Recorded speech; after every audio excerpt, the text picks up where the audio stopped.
नमस्कार, मैं पुष्कर सिंह कोरंगा शिखर साहित्य अकादमी के डिजिटल प्लेटफॉर्म पर एक बार आप सभी का हार्दिक स्वागत व अभिनंदन करता हूं। जैसा कि दोस्तों आप घर पे सकुशल होंगे और कहीं न कहीं जो है अपना और अपनों का ख्याल करते हुए अपनी स्टडी अपना कार्य को निरंतर वो कंटिन्यू कर रहे होंगे। दोस्तों आज 15 अगस्त की अगर बात करूं दोस्तों तो 15 अगस्त 2022 को स्वतंत्रता के 75 साल पूरे होने के जश्न आज़ादी का अमृत महोत्सव के रूप में मनाया जा रहा है। सबसे पहले आप सभी को जो है स्वतंत्रता दिवस की बहुत बहुत हार्दिक बधाई व शुभकामनाएं सपरिवार सहित। दोस्तों अगर हम 15 अगस्त 1947 को हम आज़ाद हुए थे तो थोड़ा सा इसका इतिहास के बारे में आज हम जानेंगे समझेंगे, किस प्रकार से इसकी पृष्ठभूमि रही है और क्या इसका इतिहास रहा है, इसी पर हम जो है आज थोड़ा सा जानेंगे। देखो दोस्तों, ब्रिटिश हुकूमत से आज़ादी हासिल करने के लिए 1857 से लेकर के 1947 तक कई जन आंदोलन चले दोस्तों, जिन्होंने देश की आज़ादी दिलाने में महत्वपूर्ण भूमिका निभाई। आइए दोस्तों हम जानते हैं ये प्रमुख घटनाएं कौन कौन सी थी और क्या इसका इतिहास रहा था। देखा जाए दोस्तों, पहला अगर 1857 का विद्रोह अगर हम देखें तो 1857 का विद्रोह मेरठ में सैन्य कर्मियों के विरोध से शुरू हुआ था दोस्तों। यह तेजी से कई राज्यों में फैल गया। पहली बार ब्रिटिश शासन को सेना की ओर से गंभीर चुनौती मिली, हालांकि ब्रिटिश सरकार इसे एक वर्ष के अंदर दबाने में सफल रही। दोस्तों देखें, यह एक निश्चित रूप से एक ऐसी लोकप्रिय क्रांति थी जिसमें भारतीय शासक, जनसमूह, किसान और नागरिक सेना शामिल थी दोस्तों।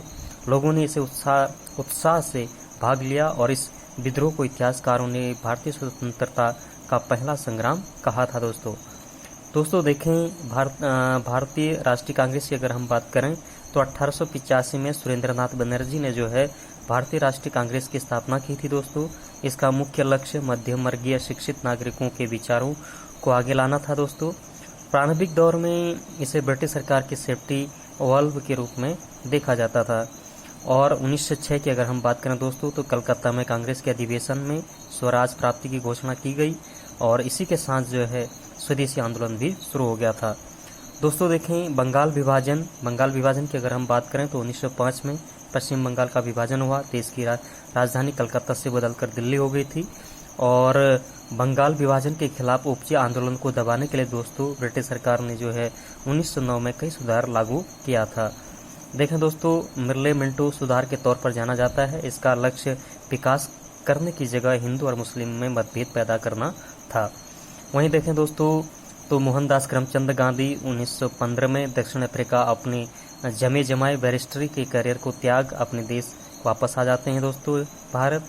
जब मोहनदास करमचंद गांधी मुंबई के अपोलो बंदरगाह में उतरे तो न वे महात्मा थे और न ही वो बापू कहलाते थे, लेकिन जब उन्होंने खेड़ा सत्याग्रह, चंपारण सत्याग्रह, स्वदेश आंदोलन, असहयोग आंदोलन, सविनय अवज्ञा आंदोलन, भारत छोड़ो आंदोलन पर जो है भारत को आज़ाद कराने में जो है काफ़ी महत्वपूर्ण भूमिका उनकी रही थी। यही कारण है दोस्तों कि वो पहले तो गांधी के नाम से प्रसिद्ध हुए और फिर बाद में मूल नाम से ज़्यादा राष्ट्रपिता महात्मा गांधी के नाम से वो जाने लगे थे। दोस्तों देखें, स्वतंत्रता आंदोलन के दौर में जहां एक और सुधारवादी और क्रांतिकारी योजनाएं बनाई जा रही थी, वहीं 13 अप्रैल 1919 को जो है पंजाब में जलियांवाला बाग नरसंहार हुआ था दोस्तों।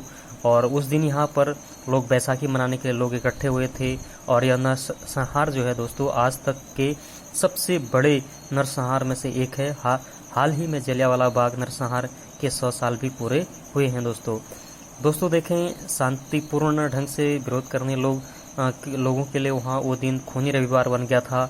इस नरसंहार में जो है दोस्तों रविंद्रनाथ टैगोर ने ब्रिटिश सरकार से मिली नाइटहुड उपाधि भी त्याग दी थी। इतना भयंकर जो नरसंहार वहाँ पे हुआ था तो रविंद्रनाथ टैगोर ने भी जो है नाइटहुड करके जो उपाधि दी थी उसको भी उन्होंने त्याग दिया था। दोस्तों देखें, सितंबर 1920 में से जो है फरवरी 1922 के बीच महात्मा गांधी तथा भारतीय राष्ट्रीय कांग्रेस के नेतृत्व में असहयोग आंदोलन चलाया गया और इसी को जो है भारतीय स्वतंत्रता आंदोलन की एक नई दिशा के रूप में मिली थी। दोस्तों देखें, जलियांवाला बाग नरसंहार सहित अनेक घटनाओं के बाद गांधी जी ने अनुभव किया कि ब्रिटिश के हाथों में उचित न्याय मिलने की कोई संभावना नहीं है, इसलिए उन्होंने ब्रिटिश सरकार से राष्ट्रीय सहयोग को वापस लेने की योजना बनाई दोस्तों और यह आंदोलन चलाया गया और यह आंदोलन काफ़ी सफल रहा और इसका दूरगामी असर भी पड़ा दोस्तों। दोस्तों देखें, खिलाफत आंदोलन की अगर हम बात करें तो अंग्रेजी हुकूमतों की जंजीरों को तोड़ने की भारत की कोशिशों के खिलाफत आंदोलन महत्वपूर्ण आंदोलन में से एक था। मौलाना मोहम्मद अली और मौलाना शौकत अली के नेतृत्व में जो है दोस्तों खिलाफत आंदोलन दक्षिण एशिया तक फैल गया था। दोस्तों देखें, भारत में खिलाफत आंदोलन वर्ष 1915 से 1924 तक चला। इसका विरोध खासियत यही थी कि तत्कालीन ब्रिटिश भारत की जो है दोस्तों मुस्लिम समुदाय ने उपनिवेशवादियों के खिलाफ राष्ट्रीय स्तर पर एकजुट होकर आंदोलन किया था।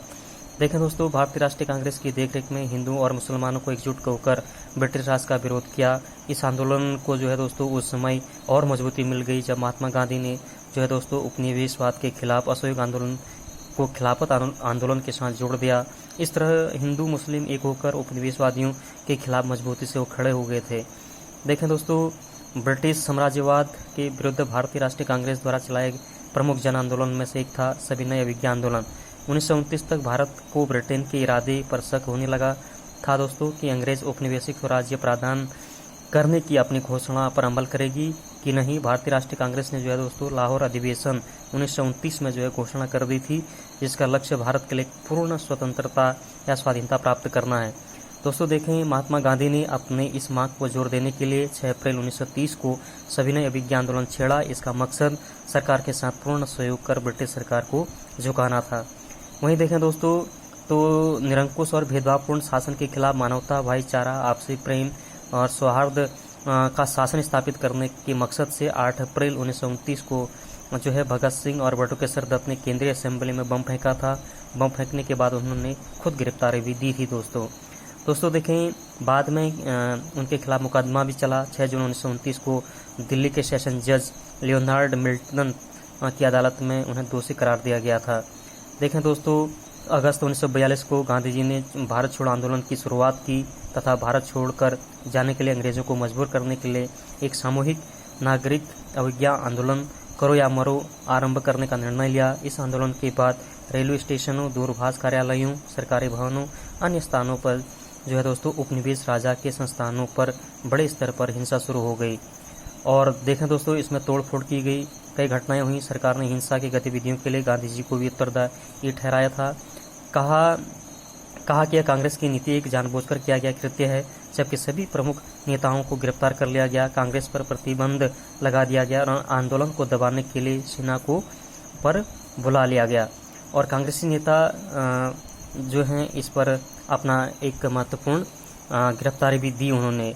देखें दोस्तों, सुभाष चंद्र बोस ने के नेतृत्व में 21 अक्टूबर 1943 को आज़ाद हिंद सरकार का गठन हुआ था। सुभाष चंद्र बोस ने आज़ाद हिंद फौज के कमांडर की हैसियत से जो है दोस्तों भारत की अस्थायी सरकार बनाई और बहुत जल्द इसे जर्मनी, जापान, फिलीपींस, कोरिया, चीन, इटली, आयरलैंड ने मान्यता भी दी थी। आगे अगर देखें दोस्तों तो स्वतंत्रता मनुष्य का जन्मसिद्ध अधिकार है, इसके बिना जीवन व्यर्थ है। पराधीन मनुष्य न तो सुखी रह पाता है और न ही अपनी इच्छाओं के अनुकूल जीवन व्यतीत कर पाता है। दोस्तों इसलिए कहा भी गया है, पराधीन सपनी हो सुख नाही। इस तरह प्रत्येक व्यक्ति के लिए स्वतंत्रता का विशेष महत्व है और यदि सदियों के बाद गुलामी के बाद स्वतंत्रता हासिल हुई है तो ऐसी स्वतंत्रता का महत्व और भी बढ़ जाता है। दोस्तों हमारा देश भारत जो है सदियों गुलामी के बाद 15 अगस्त 1947 को आज़ाद हुआ था। इसी के उपलक्ष्य में इस दिन को हम हर वर्ष स्वतंत्रता दिवस के रूप में मनाते हैं और ये हमारा राष्ट्रीय त्यौहार व पर्व भी है। देखें दोस्तों, भारत का इतिहास लगभग हजारों वर्ष पुराना है। अपने हजारों साल के इतिहास में कई विदेशी आक्रमण का सामना करना पड़ा। अधिकतर विदेशी आक्रमणकारी भारतीय सभ्यता संस्कृति में इस तरह घुल मिल गए दोस्तों, मानो कि वो यहीं के मूल निवासी हो गए हों। दोस्तों शुक हो गए, शक हो गए, होण हो गए इत्यादि ऐसे विदेशी आक्रमणकारी थे जिन्होंने विदेशी के शासन के रूप में यहाँ उन्होंने कार्य किया और कहीं न कहीं सभ्यता संस्कृति के साथ वो घुल मिल गए और सिलसिला यूँ चलता रहा दोस्तों और मध्यकालीन मुगलों के शासन तक ये चलता रहा। 18वीं सदी में जब अंग्रेजों ने भारत के कुछ हिस्सों पर अधिकार जमाया तो यहाँ के लोगों की गुलामी का एहसास पहली बार हुआ दोस्तों और अब तक सभी विदेशी आक्रमणकारियों ने भारत को अपना देश स्वीकार कर यहाँ शासन किया था। लेकिन जब अंग्रेजों ने जो है दोस्तों भारत पर अधिकार करने के बाद अपने देश को इंग्लैंड की भलाई के लिए उसका पूरा शोषण करना शुरू कर दिया था। दोस्तों देखें 19वीं शताब्दी में जब अंग्रेज़ों ने जो है मुग़ल के शासन समाप्त कर पूरे भारत में अपना अधिकार कर लिया था, तो उसके शोषण एवं अत्याचार को भी वृद्धि होने लगी और फलस्वरूप दोस्तों भारतीय जनमानस की दास्ता की बेड़ियां में जकड़ता गया और भारत माता गुलामी की जंजीरों में कहराने लगी। और तब जो है दोस्तों जननी जन्मभूमि से स्वर्गादपि गरियसी में विश्वास करने वाले स्वतंत्रता के दीवानों ने अंग्रेजों के खिलाफ आज़ादी के संघर्ष का बुकुल फूंक दिया था। दोस्तों आज़ादी का यह संघर्ष 19वीं शताब्दी के मध्य से प्रारंभ हुआ था और इस संघर्ष में कई लोगों ने अपनी जान की कुर्बानी भी दी थी। लोग जो है दोस्तों अंग्रेजों के जुल्म के शिकार हुए, कईयों को जेल की सलाखों के पीछे नरकीय जीवन व्यतीत करना पड़ा दोस्तों, और कईयों को जो है काला पानी की सज़ा भी दी गई। आज़ादी का यह संघर्ष जो है दोस्तों 1947 तक चलता रहा।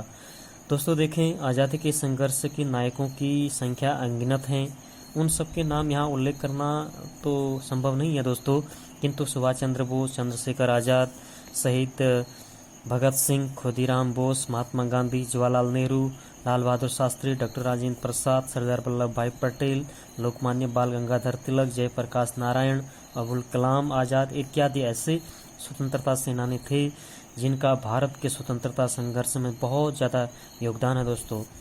दोस्तों सदियों की गुलामी के बाद 15 अगस्त 1947 को जब भारत स्वतंत्र हुआ दोस्तों, तो भारत के प्रथम प्रधानमंत्री पंडित जवाहरलाल नेहरू ने उस दिन लाल किले के प्राचीर पर तिरंगा झंडा फहराया था। तब से जो है दोस्तों हर वर्ष जो है लाल किला के प्राचीर पर इसी दिन से प्रधानमंत्री द्वारा राष्ट्रीय ध्वज फहराया जाता है। झंडे के 21 तोपों की सलामी दी जाती है दोस्तों और रंगारंग कार्यक्रम का आयोजन भी किया जाता है दोस्तों, जैसे आप देख ही रहे हैं। और प्रधानमंत्री झंडा फहराने के बाद जो है दोस्तों देश के नागरिकों को अपने अपने अभिव्यक्ति या भाषण के रूप में जो है नागरिकों को जो है संबोधित करते हैं और शहीदों को जो है श्रद्धांजलि अर्पित करते हुए पर जिन्होंने प्राणों की बाजी लगाई है उन पर जो है तथा देश की स्वतंत्रता की रक्षा करने का वचन को दोहराते हैं। देखा जाए दोस्तों स्वतंत्रता दिवस हमारा राष्ट्रीय पर्व है, राष्ट्रीय त्यौहार है, इसलिए इस दिन राष्ट्रीय अवकाश के रूप में भी जो है ये किया जाता है। 15 अगस्त 1947 को जो है दोस्तों लाल किले पर झंडा फहराते हुए प्रधानमंत्री जवाहरलाल नेहरू ने कहा था कि रात 12 बजे जब आधी दुनिया सो रही है, भारत जीवन की स्वतंत्रता पाने के लिए जाग रहा है। एक ऐसा क्षण जो दुर्लभ है जब हम पुराने युग से नए युग की ओर कदम बढ़ा रहे हैं। भारत पुनः अपनी पहचान बनाएगा। दोस्तों आज़ादी के बाद भारत की प्रगति को देखकर कहा जा सकता है कि नेहरू जी की यह कथन जो है आज सार्थक हो रहा है। आज भारत दुनिया भर के राजनीतिक ही नहीं आर्थिक शक्ति के रूप में भी उभर रहा है। भारतीय युवा अपनी प्रतिभा और क्षमता का लोहा पूरी दुनिया में मनवा रहा है। गाँव का तेजी से विकास हो रहा है। महिलाएं भी पुरुषों के साथ हर क्षेत्र में कंधे से कंधा मिलाकर आगे बढ़ रही हैं। और दोस्तों आज़ादी प्राप्त करने के बाद जो है 26 जनवरी 1950 को भारतीय संविधान के लागू होने के साथ हमारा देश गणतंत्र हुआ और भारतीय प्रजातंत्र में लिंग, जाति, धर्म ऐसे किसी भी आधार पर जो है नागरिकों का भेद नहीं किया जाता है। दोस्तों धर्मनिरपेक्षता भारतीय गणतंत्र की प्रमुख विशेषता है। और देखा जाए दोस्तों पिछले कुछ वर्षों में सांप्रदायिकता और स्वार्थपूर्ण एवं कुटिल राजनीति के कारण भारत में धर्मनिरपेक्षता की भावना में काफ़ी ठेस पहुंची है। तो इस तरह का एक तरीके से कहा जाए तो ये गलती है। और आगे देखें दोस्तों जो राष्ट्र संगठित होता है उसे कोई तोड़ नहीं सकता है और न ही उसका कुछ बिगाड़ सकता है। वो अपनी एकता एवं सामूहिक प्रयास के कारण सदा प्रगति के पथ पर अग्रसर रहता है।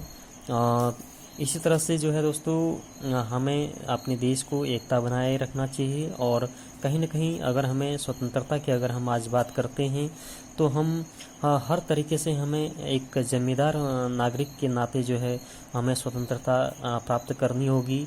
और हमें चाहे पर्यावरण के प्रति जिम्मेदारी हो, समाज के प्रति हमारी रिस्पॉन्सिबिलिटी हो, जिम्मेदारी हो, एक अच्छा वातावरण, एक अच्छा माहौल देश में बनाने के प्रति हो, तो हर क्षेत्र में हम एक जागरूक और समाज के प्रति जिम्मेदारी के साथ अगर हम आगे बढ़ें तो कहीं ना कहीं देश का विकास, देश का डेवलपमेंट जो है बहुत अच्छे तरीके से एक स्वतंत्रता को मनाने का एक सार्थक तरीके से हो सकता है।